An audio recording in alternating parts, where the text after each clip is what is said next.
Who advises not to use non-sugar sweeteners for weight control in newly released guidelines? That was a bold move, who? Aspartame was approved for use by the FDA in 1981, and the FDA has since reaffirmed its safety 5 more times. Basically, for 40 years, high-quality science has said that aspartame is safe, and this committee agreed, saying there's no convincing evidence that aspartame had any adverse effects. But I thought that other report called it a carcinogen.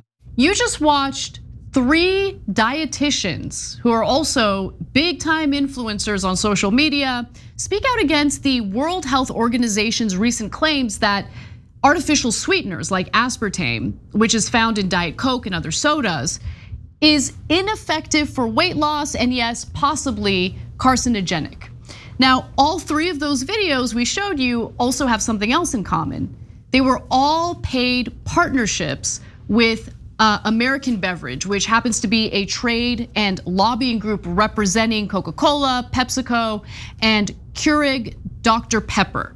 So they are registered dietitians, that is their profession. They do have massive followings, but they're also being paid by lobbyists to essentially put out conflicting content to make people question whether the World Health Organization's report on aspartame and artificial sweeteners really has merit. Now, to give you an idea of the scale of American Beverage, according to Open Secrets, the organization has spent a whopping $55 million on lobbying since 1998. And it's unknown just how much American Beverage has spent on influencers to essentially discredit the World Health Organization. But the Washington Post put out a pretty excellent report showing that they paid off a dozen health officials to make these posts, okay? So unfortunately though, American Beverage isn't the only industry group that's doing this, paying the influencers to put out information that's shady, questionable. The food, beverage, and dietary supplement industries are paying dozens of registered dietitians that collectively have millions of social media followers to help sell products and deliver industry-friendly messages on Instagram and TikTok. The analysis of thousands of posts found that companies and industry groups paid dietitians for content that encouraged viewers to, I kid you not, eat candy and ice cream, downplayed the health risks of highly processed foods, and pushed unproven supplements. Which, I think Alex Jones is the king of that, but as we all know, he is not a licensed dietitian. But I'm gonna give you specific examples in just a moment. What do you think so far, Cenk? This is disastrous for a bunch of reasons. First, they're turning media into a hall of mirrors. You can't trust anything, right? So you got the kooky right-wing guys going, hey, take the ivermectin that has nothing to do with COVID, but therefore take it for COVID. Because it's getting them views, and so they're getting more money, and so that's called audience capture, et cetera, right?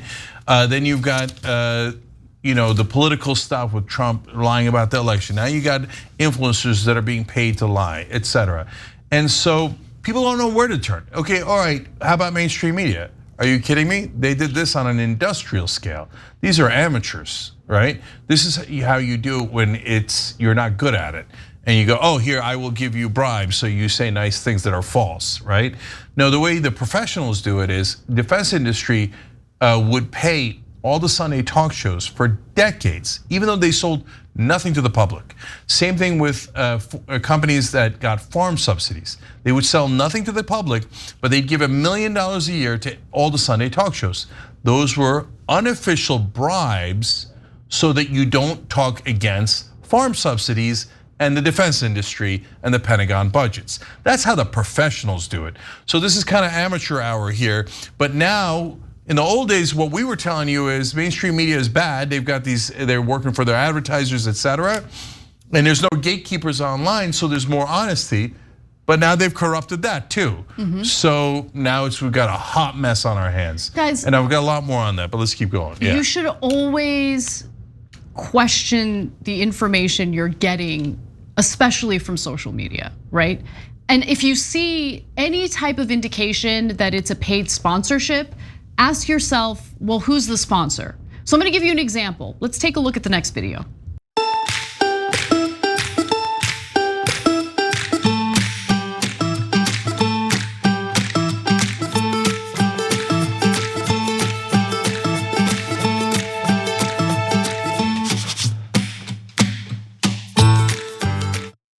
have some self-respect.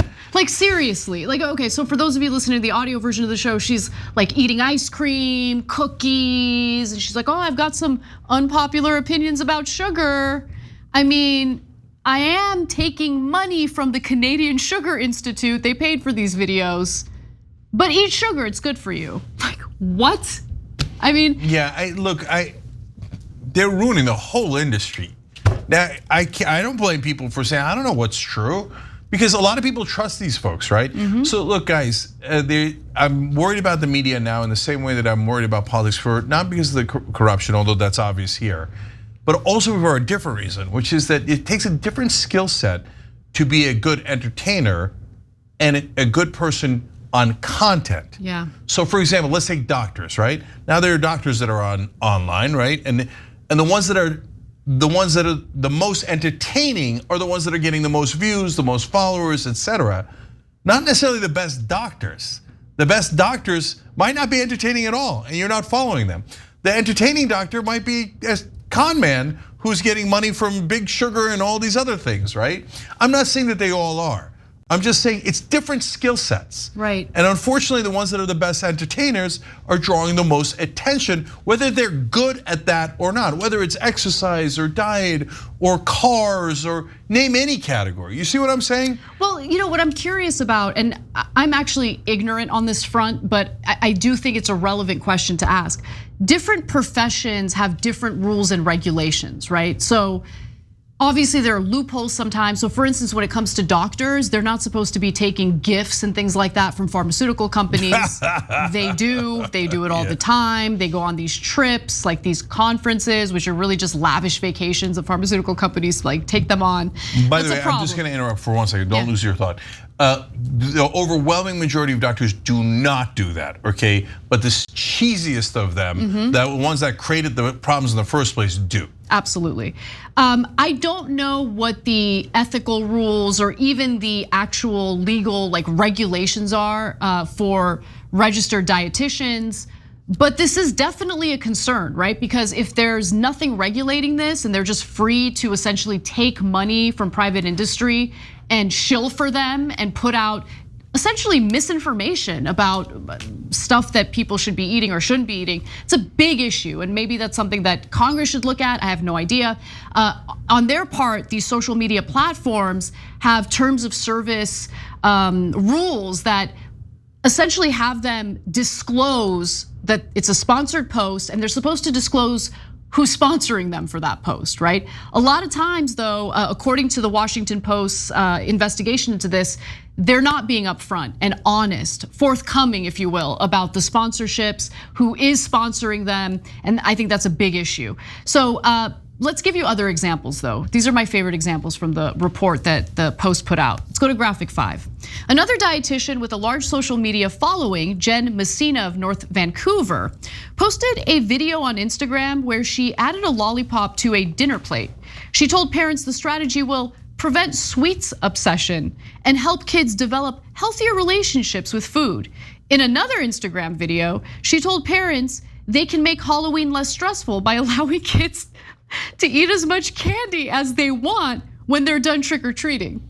Come on. No, but for real, okay? So she was paid by the Canadian Sugar Institute, which she disclosed on her post, okay? She did do the disclosure, and she also talked about that in the interview with the Washington Post. She said that while her advice is non-traditional, her goal is to help parents. And also to make a lot of money. Right. And since last year, that group, the Canadian Sugar Institute, has paid at least a dozen registered dietitians to post videos about sugar on Instagram. Let's give you another example. This is the other favorite one. So there's Shauna Spence, a dietitian with more than 265,000 followers on Instagram. She eats pizza, French fries, and ice cream in her social media videos to illustrate that no food should be stigmatized. Spence, who works for the New York City Department of Health and Mental Hygiene, describes herself as pro-processed foods. Come on. No, but Cenk, this is my favorite part. Hold on. Here we go. Spence said she partners with companies that share her values and turns down about 90% of sponsorship offers she received. Oh. This is it. I work in marginalized and food insecure neighborhoods, which is why I am passionate about destigmatizing processed foods. No, like, I'm so sick of this garbage, like how they use marginalized communities for cover. Disgusting, absolutely disgusting. Don't use people, marginalized people especially, to provide cover for your disgusting behavior as you shill for the worst and most unhealthy foods imaginable. Unbelievable. One influencer took a shower in maple syrup. It was brought to you by the Canadian maple industry, but she said, no, that's the cleanest way to go. You shower in maple syrup and you pour it all over yourself. Now, I'm kidding about that, but guys, but they're doing something that really isn't that different than what I just described. I mean, eating the sugar and shoving it into all orifices that they have, and then going, brought to you by Big Sugar. Okay, but it's like the healthiest thing in the world. Come on, bounds of reason. But there is no bounds of reason because greed is infinite. And so just be careful out there, double check everything. Thanks for watching The Young Turks, really appreciate it. Another way to show support is through YouTube memberships. You'll get to interact with us more. There's live chat emojis, badges. You've got emojis of me, Anna, John, JR. So those are super fun. But you also get playback of our exclusive member-only shows and specials right after they air. So all of that, all you gotta do is click that join button right underneath the video. Thank you.